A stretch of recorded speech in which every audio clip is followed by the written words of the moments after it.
La pression qui est celle du changement climatique sur notre forêt, ça fait quand même plusieurs années qu'on se dit qu'il faut améliorer nos process, notre dispositif de sécurité, disait Julien Gondard, le maire de Fontainebleau, le 13 juillet 2026 sur BFM TV dans l'émission du soir.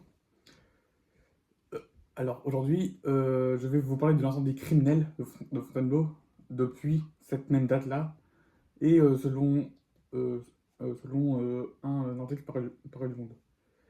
Déjà, il faut savoir que le fait que Fontainebleau crame, c'est assez symbolique, parce que il y a derrière un enjeu architectural et patrimonial au sujet de l'architecture du bâtiment, qui a beaucoup été rénové, surtout à la Renaissance.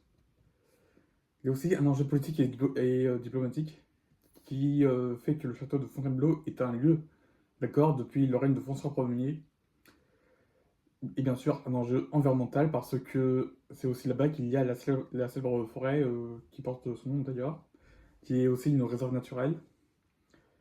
Il y a aussi un enjeu culturel du coup, avec le fait de connaître son monument, le patrimoine, son histoire de la France, pour le public français, mais aussi pour l'international. Déjà, il faut savoir que Fontainebleau est apparu pour la première fois dans deux chartes royales du règne de Louis VII. Alors, ces deux chartes identifient ce domaine comme un château fort avec un donjon et un terrain de chasse sur la forêt. Et ce domaine-là est qualifié de palais. Donc dans cette vidéo, on va retracer l'histoire de Fontainebleau en 5 dates de sa fondation jusqu'à aujourd'hui. Déjà, il faut savoir qu'en 1528 eut lieu le début de la restauration du château de Fontainebleau sous le règne de François Ier, qui en fait d'ailleurs sa résidence principale. Donc nous sommes à la Renaissance, euh, un siècle connu pour le château pour son renouveau architectural, avec des châteaux et des parcs qui se développent en Europe, artistique avec des peintures, des œuvres littéraires, etc. Fait par les architectes et les urbanistes et les humanistes. Ça touche principalement l'Italie avec le peintre Léonard de Vinci et Michel-Ange comme peintre et architecte, notamment pour la chapelle Sixtine. Les Provinces-Unies avec le peintre Jan van Eyck, et en France, bien sûr, avec l'écrivain Rabelais.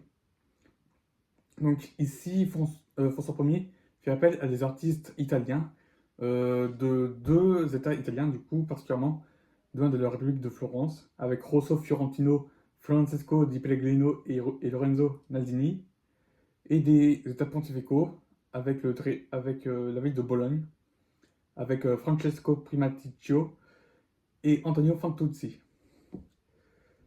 Et nous sommes aussi dans un contexte où il y a une diffusion du coup de l'innovation, de la haute renaissance, via le stuc, qui est un matériel de construction et de décoration qui est utilisé depuis l'Antiquité. Et cette rénovation du château de Fontainebleau prend fin en 1540. Deuxième date importante, le 18 octobre 1685, est promulgué l'édit de Fontainebleau par le roi Louis XIV, qui révoque l'édit de Nantes, qui a été promulgué en 588 par le roi Henri IV. Alors de ce fait, sous Henri IV, nous sommes dans un contexte de guerre de religion entre les protestants et les catholiques en Europe, et il y avait ici une volonté d'accorder une liberté de culte aux protestants français. Sauf que sous Louis XIV, un règne marqué par l'absolutisme et la construction du château de Versailles, qui se fait d'ailleurs surnommer le roi Soleil, ce roi Louis XIV, il veut instaurer une volonté d'interdire la pratique du protestantisme en France. Troisième date importante, le 6 avril 1814 et promulgué le traité de Fontainebleau entre les empires d'Autriche, dirigé par François II de Habsbourg-Lorraine, de Russie avec Alexandre Ier de la dynastie des Romanov, et le royaume de Prusse, qui était gouverné par Frédéric Guillaume III de Hohenzollern, ainsi que la France avec, comme vous savez, Napoléon Bonaparte. Donc nous sommes sous le premier empire français, qui a eu lieu de 1799 jusqu'en 1815, en particulier durant la guerre de la 6e coalition, opposant la France aux empires russes d'Autriche, ainsi que le royaume de Prusse et le Royaume-Uni, etc., qui a eu lieu de 1813 jusqu'en 1814.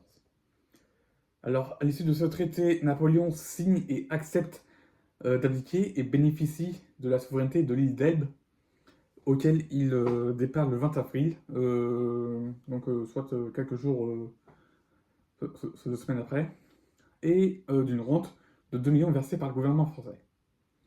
Tandis que Marie-Louise, son épouse, se voit confier le duché de Parme en Italie, avec un droit de succession pour son fils. Quatrième date importante, le 5 octobre 1948, a eu lieu la fondation de l'UICN, donc l'Union internationale pour la conservation de la nature à Fontainebleau.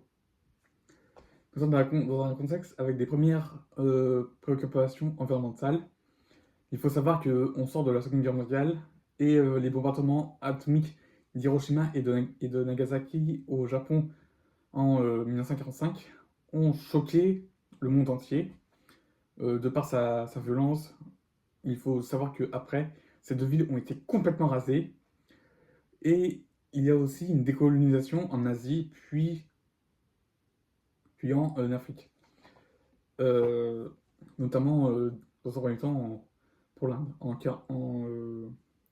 Pour l'Inde. Donc, il faut savoir que l'UICN regroupe plus de 1400 organisations membres, 15 000 experts.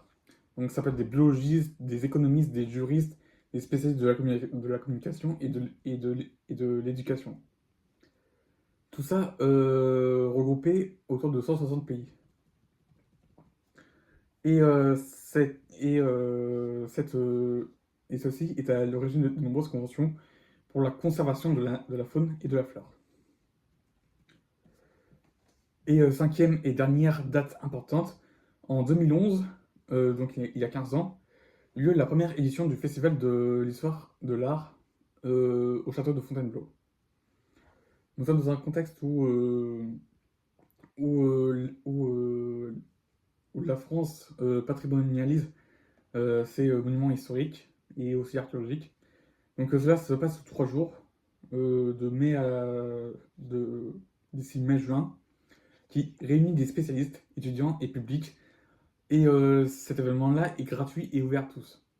Il y a plus de 200 événements. Ça peut être des conférences, des tables rondes, des projections, des expositions, des rencontres, des visites et des ateliers. Et ce projet a été mis en place par le ministère de la Culture, de l'INHA, Institut national de l'histoire de l'art, et du château de Fontainebleau lui-même.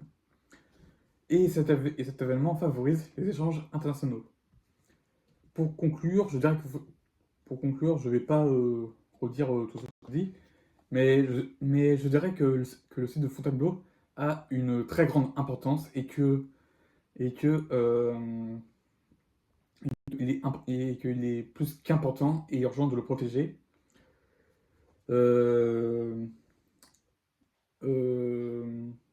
Par exemple, sur la fragilité de son patrimoine historique, culturel et environnemental face à la crise climatique.